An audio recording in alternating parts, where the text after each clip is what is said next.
Thank you. Thank you, Mr. Speaker, for the opportunity to contribute to the debate on the 2025 Media Fiscal Policy Review, particularly on the important subject matter of road development. Mr. Speaker, as a former Minister for Roads and Highways, and also a member of the Roads and Transport Committee, I've had the opportunity to carefully look at the list of projects presented under what the government calls the Big Push Program. And I must say, Mr. Speaker, with the greatest of respect, this so much talked about push is neither balanced, nor big, nor strategic. I say this because, Mr. Speaker, I believe strongly that it's just a political program rather than economic efficient program. One, Mr. Speaker, the list of programs of roads is heavily skewed towards certain regions in the country, completely neglecting Greater Accra region and Ashanti region.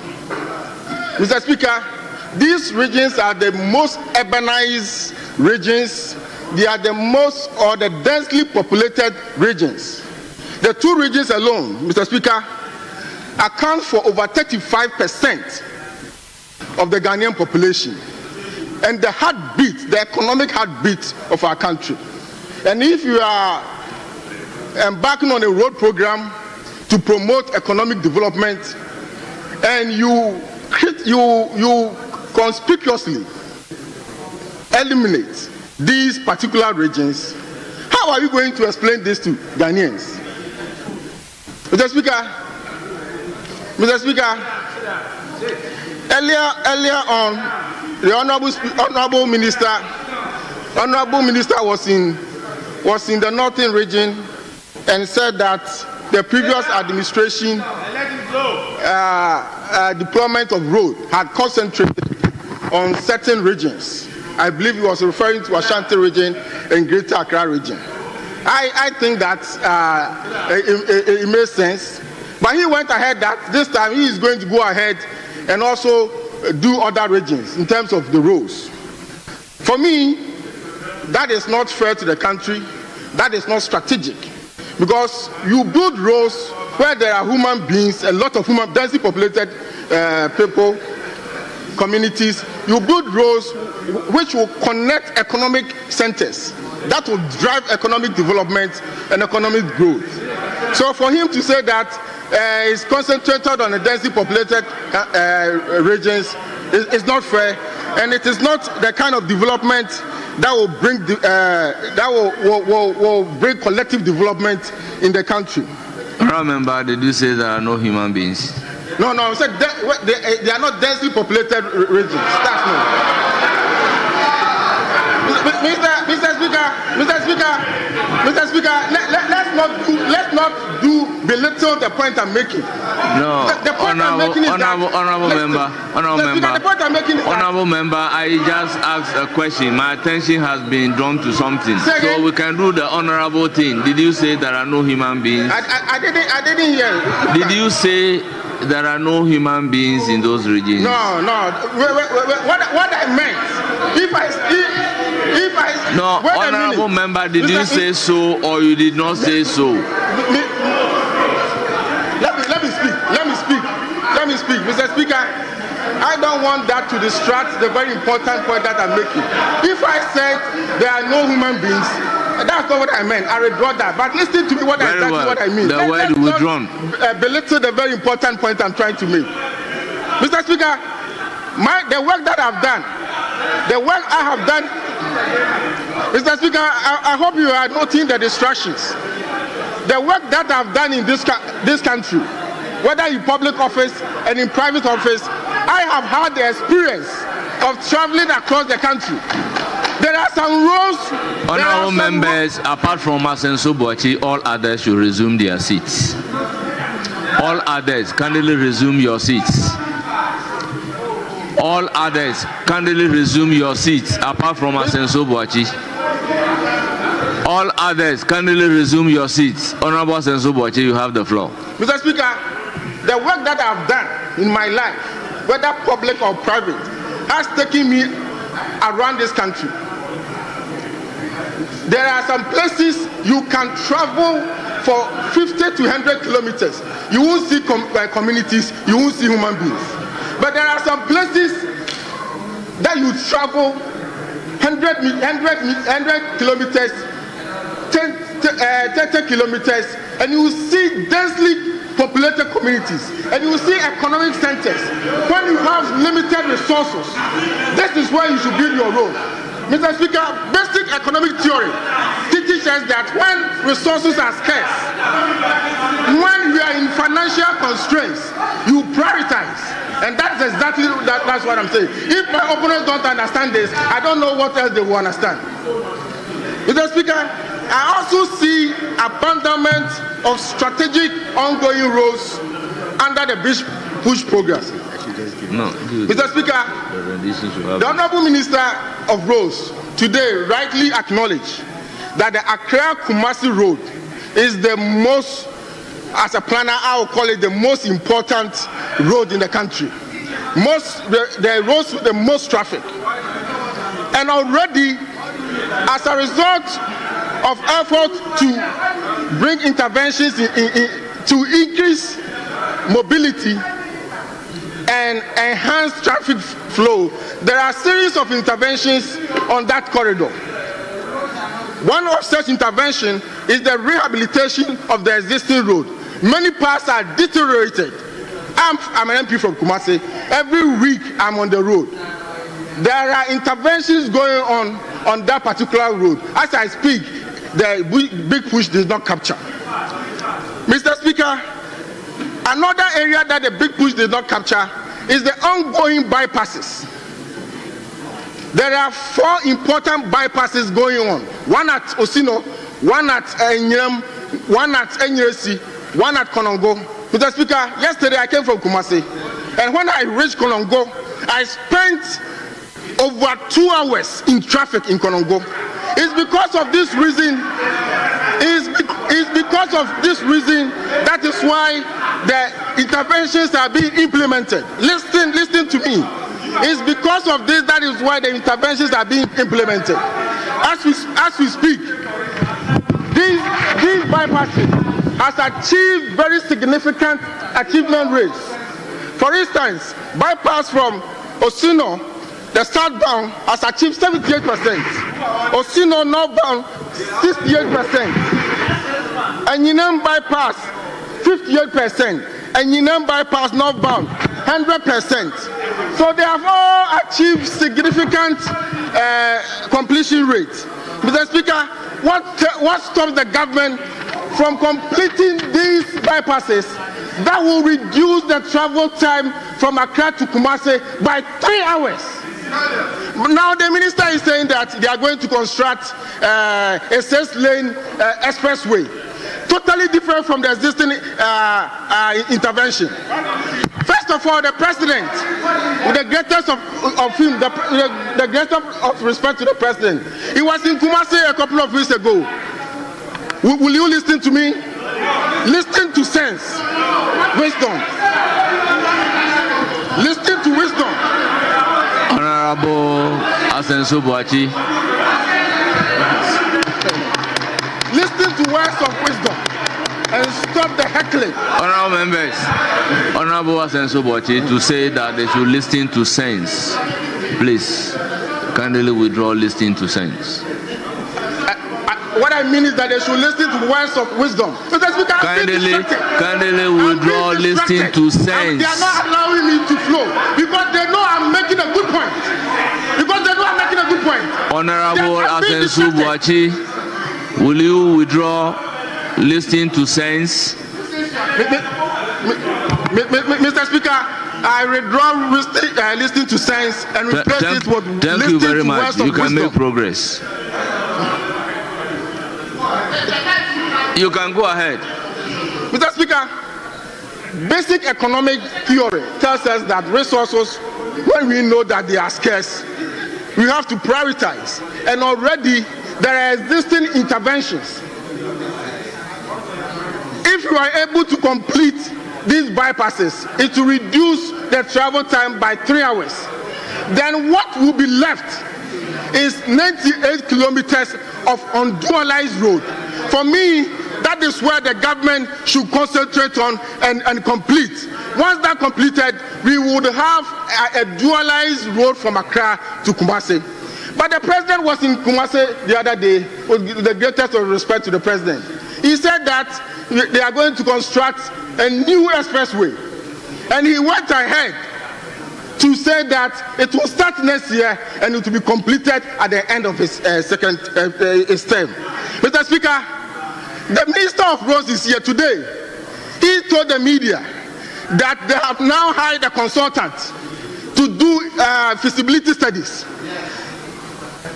If you have not conducted feasibility study, you don't know the extent of the work.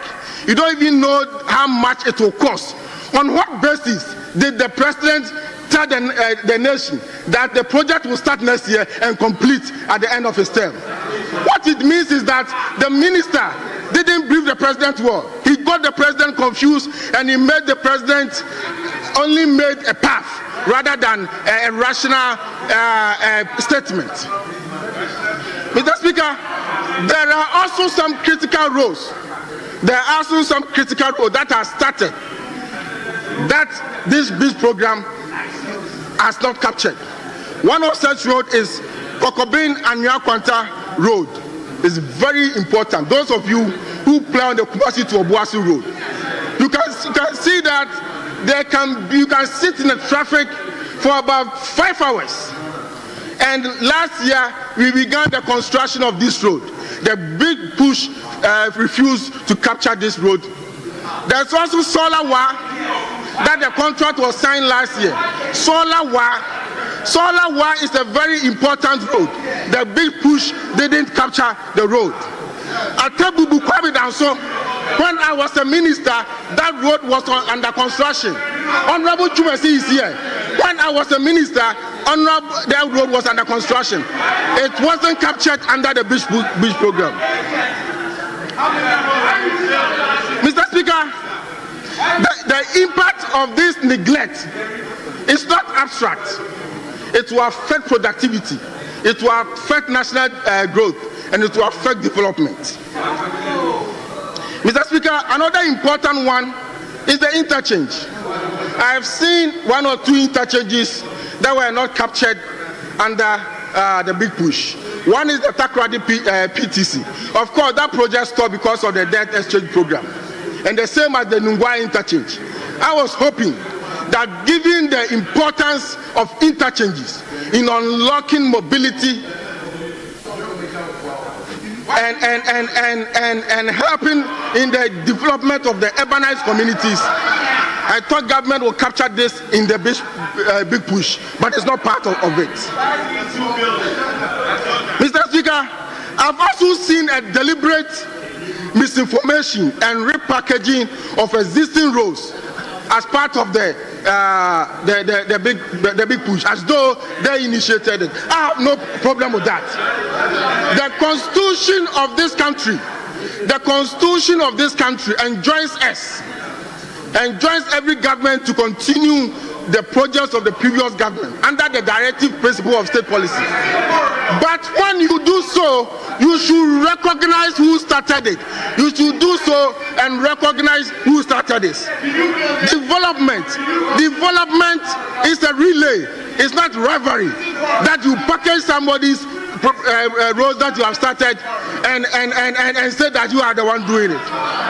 Mr. Speaker, before I resume my seat, there's one thing that I also want to correct. The finance minister is on record. It's on record to have said that government secure loans to construct Swami and Ofanko interchanges, and we use it for other things.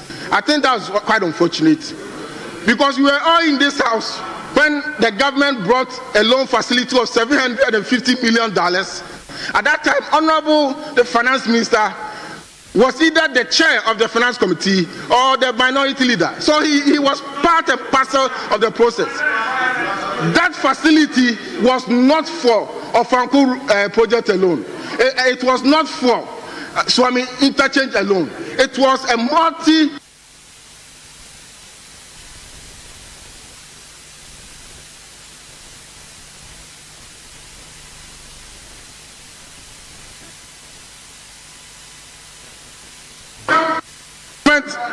the rest of the funds were to come from government of Ghana financing. It wasn't from loans. So it was completely misleading.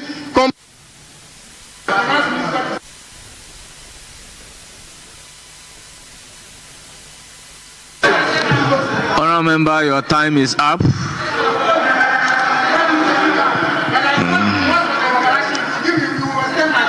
I'm not controlling the time.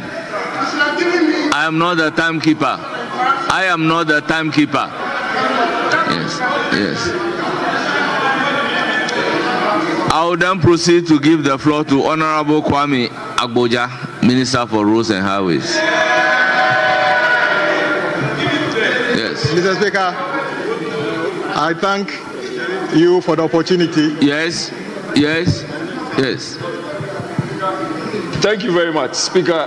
I saw the way the Roads Minister sat down quietly to listen to the submissions by the former Roads Minister. The interjections were too many. And under normal circumstances, Speaker, respectfully, I wouldn't think that we should have, at least we should have given him a minute to even have rounded up. I expect our people to still sit in quietude, to listen. Honourable member, apart from requesting that unparliamentary words have been used, I don't think I have entertained any point of order. I have not. So nobody has interjected him. More so, I'm not in control of the time in any manner whatsoever. Yes. Honourable Minister for Roads and Highways.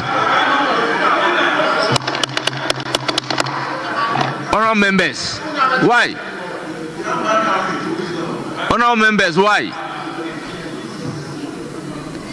Honourable Minister, you have the floor. Mr. Speaker, you have 15 minutes. I thank you for the opportunity, and I wish my good friend, the former Minister for Roads, would have been in the chamber to listen. Mr. Speaker, I'll start from where he ended. Mr. Speaker, the Finance Minister is spot on when he said that part of the monies used for Ofanko and Swami interchange are loans. So I am not even sure what NPP is arguing. This House approved a loan of $750 million from Afri-Exim and said that we should use part of that money to do a Chairman 4 bridge.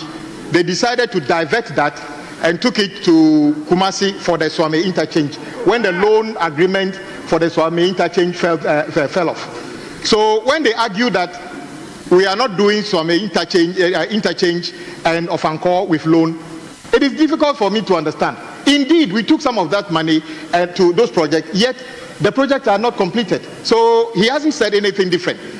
The Finance Minister didn't say that those projects were 10 key projects to be done by a loan. He says that you took a loan, you paid for those projects partly from the $750 million Afri-Exim money. And that is factual. So he hasn't said anything that is wrong. Mr. Speaker, my colleague also talked about why PTC is not part of Big Push. You know better than I do about this. When you came to this House about that so-called barter agreement with Honorable Amwakwata, Sino Hydro, we told you that was not going to work. That no one was ready to take our bauxite and give us road. You said, oh, it's the most fantastic. With the Vice President Baumia holding a calabash in China, that we have gotten 15 billion Ghana cedi. It turns out that you came back here to convert the so-called barter agreement to a loan. Guess what? Sino Hydro got angry and stopped working because when they raised certificate, we were unable to pay them. So we have to go to China and beg them that they should come back. And let me tell you this, it is true. Sino Hydro has listened. They have decided to sign the agreement. They will be back to do the PTC runabout project. So you cannot put a project which is already with Sino Hydro under the Big Push. That is why it is not part of it. And you should know better about that. Teach him. How do you call it? I heard you also saying somewhere that you issued a statement saying that we are saying that President Akufo-Addo, or we are trying to rubbish President Akufo-Addo's record of 10,800 kilometers. You were not here. He was standing here and said, we have built 10,800 kilometers of new roads, and he was doing us like that. Remind him. And I fact-checked him. I was the ranking. I fact-checked him. It was a lie. He never built 10,800 kilometers. Honorable Minister, withdraw the word. It was a lie. Mr. Speaker, I will not even belabor the point. Very well. I withdraw the lie. Very Mr. well, Speaker, very well. what the president said here was untrue. Yes. He never built 10,800 kilometers of new roads. And guess what? He compelled the ministry to issue a statement, and the statement says that, let me read.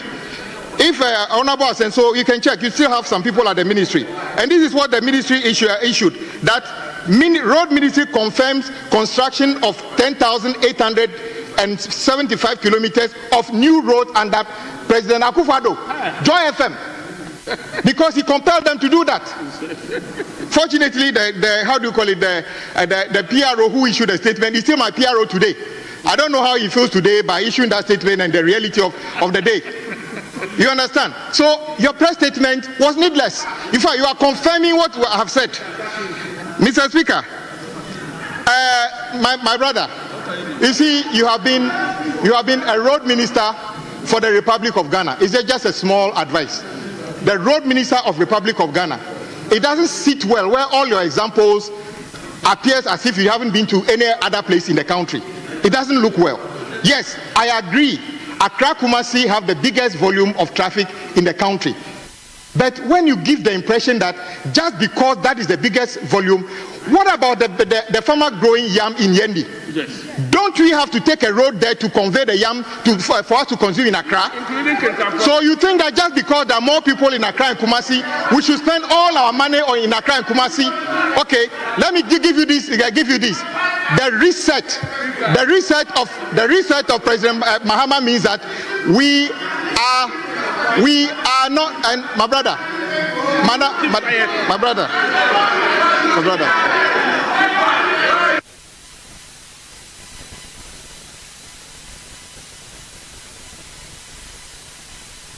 Please, Honorable Bondi, resume your seat. Honorable Bondi, resume your seat. Honorable Minister, you have the floor. Mr. Speaker, my good friend, the road minister, should just learn, former road minister, should just learn from his leader. Before I took the podium, he advised that when you were speaking, I never even moved my body. I listened to you. You were taking notes. Just, you see, I don't know why you are feeling uncomfortable. Just stay calm. Let me tell you this. And then you went as far as saying that we build roads where human beings are. I went around the 16 regions. When I got to OT region, there was no active road project going on in the OT region. Is that fair? Is that fair? Guess what? Reset means that we are taking road infrastructure to every part of the country, and if you don't like it, you can do whatever you like. When you come back, you can decide not to do road there. We shall take road everywhere we like. Mr. Speaker, you are not actually listening to yourselves. In one vein, you are complaining that we are not taking on some projects on big push. On another vein, you are saying that some of the projects you are taking on as big push are your projects. Imagine. Which one is which? Imagine. Do you want us to do the project or not? And guess what? What the finance minister said here was quite clear. We had our own plan for big push. And let me tell you this. Every single region in our country is touched by the proposed big push projects. Yeah. Unlike a few years ago, when the finance minister, the Honorable Ken Ofori-Atta, stood here and completely ignored Volta region in the critical roads. Completely. You remember that? That happened here. All the 16 regions are touched by the big push. And let me tell you, let me repeat once again. Big push is not a constituency specific or a political gimmick. Yeah. Take, for instance, as you have been a former road minister, take from Wenchi to Wa, you travel that road. How do you feel? He doesn't know that. It's completely neglected. Take from Wire to Bolga. The reason we don't find vehicles on Wire to Bolga is because it's a death trap. Yes, I agree with you. You can drive for hours, you don't even see any vehicle. It's because the road is terrible. When the road is good, people will ply it. So President Mahama decide in about 2 years we shall reconstruct the road from Bolga to Wa. What is wrong with that? I agree that sections of that road are currently under contract. Just sections. A vast majority of it is not under contract. So a big push is a national program to address the inefficiencies along the major corridors. And guess what? You talked about which region is not captured. So when we want to do a bypass around Kumasi, the eastern quadrant. Currently, when you are from Accra going to Kumasi, or you are even going to the north, you need to drive straight into Accra, Kumasi, get stuck in the traffic. We are saying that we are building a bypass. The first portion of the bypass is when you get to Ejisu, you do a detour at the back of Anita Hotel, and then you take that quadrant all the way to hit the Mampo Road. As first, what is wrong with that? And then when we say you get to Sunyani, we do, in fact, we started the Sunyani Ring Road. And then when you came, you abandoned it. We are saying we are going to complete it. What is wrong with that? Tamale is one of the fastest growing cities in West Africa. Go to Tamale now, going around is a problem. We say we are completing and expanding the third ring road. What is wrong with that? What is wrong with that? Now let's come to Accra. I agree that the exit and entry points of what do you call Accra are very bad. The Ofankor Road. As of the time you were leaving office, the contractor has raised a certificate of $77 million. You didn't pay him, you left. Now people are doing demonstration. Just this week, we paid that contractor over 300 million Ghana cedis. So that he can continue the work. Why are you not commending us for that? And then we are saying that since we don't have any dedicated fund, we are putting that project as an additional burden on the big push. And you don't like it? And then you go to Kaswa Winneba. Of course, the money has run out. The worst that will happen is that the contractor will leave site. President Mahama does not want any of those projects to be abandoned. He said carry it on as additional big push project. You don't like that? What are we talking about here? And then I heard you talking about motorway to Central University. Honorable former minister, you and I know that when you came to this house to give that contract to BHM, I suggested here BHM was not a construction firm. Teach him. Was a management firm. That company it was only last year that company bought a construction firm. That is why they were struggling to do the road. So phase 1 is what they are struggling to do. So the phase 2 is not even an MPP initiated project. The phase 2 is not under contract, and we are carrying it on as a big push project. You should understand this thing. We are quite clear in our minds what we are doing. It is not politics. It is not politics. And I agree with you, you did your best. But the contractors were not listening to you. Because maybe you were afraid of them. I say, if you are a contractor, Ghanaian or foreign, if you breach our laws, we'll deal with you. That is why when I stood here and said that the Indian company that took our $30 million, pretending that we should terminate the contract, I will not. They either build a road worth $30 million or will find ways of taking our money. You can't go for our money. It doesn't matter.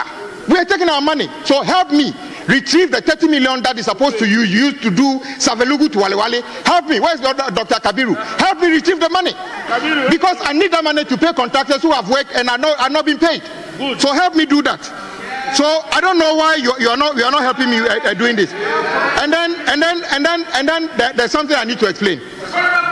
Big push is not the only road project we are doing. Big push, and I want to say this to all our compatriots across the country. Big push is a special vehicle to address the interconnectivity of our region to our national capital. It is not about Adaklu or Swami or anything. In any case, I've also heard Swami interchange. Yes, the loan for Swami interchange is a turnkey and a commercial agreement. When you declared yourselves bankrupt, the contractor decided that the bank said they will not give us the money. When you say we should complete it, with money from where? But even that, President Mahama says, take it on. So we are taking the completion of the Swami interchange. We are taking on the completion of the Swami interchange as part of Big Push. We are taking on the completion of the Swami interchange and on big push. What is your problem about that? Mr. Speaker, Mr. Speaker, Mr. Speaker, the other thing that we need to deal with is there's this lack of understanding about some over 160 districts that we have identified as the most deprived of roads. And we are saying that some of those districts are largely agrarian in terms of their economic activity. Yam growing areas, rice growing areas, food we consume. And we are saying that instead of spending 70% of our road budget on Accra and Kumasi building additional interchanges, the real economic value of our country comes from agriculture and mining and tourism. Let's tap into those things. So we have identified those 160 districts, and we are saying that out of equity we shall devote more resources to upgrade the roads in those districts. That is what we are talking about. It is, can Ofori Atta and the NPP declare the country bankrupt? And then let me conclude with this. Honorable Road Minister. The situation of our roads in Ghana is a very terrible one. And I want the House to join us address this. Everybody, including every colleague, including myself, the road in our backyard is very terrible. There's nothing wrong if the finance minister decides that instead of sharing our oil resources, building astroturfs here and there, mainly in your constituencies, mainly in your districts. Yes, the record is there. Instead of doing that, let's build roads that everybody can use. There's nothing wrong with that. There's nothing wrong with that. Yes, astroturf is good, but you see, today, put astroturf on one side and road on the other side. Honourable member, conclude. 1 minute Let me conclude by saying, Mr. Speaker, we are clear on our minds. President Mahama's reset means that the road network in our country must improve. And we are making a commitment. Yes, in 3 weeks, we shall start the big push projects. And indeed, inshallah, Dambai Bridge will be one of them that will be started. Nothing will stop it. And the last question, Mr. Speaker, if you are a contractor, a consultant, and then you partake in road project from now, and you do a shoddy work, you will be forced to take an insurance, and we shall cash the insurance if you do a bad job. And all those who have taken government money for works they have not done, let me tell you, we are already investigating some of them. We are coming after you. If you are thinking of doing a new project. Honorable, your time is up. Your time is up. It shall have good road. Thank you very much for the opportunity.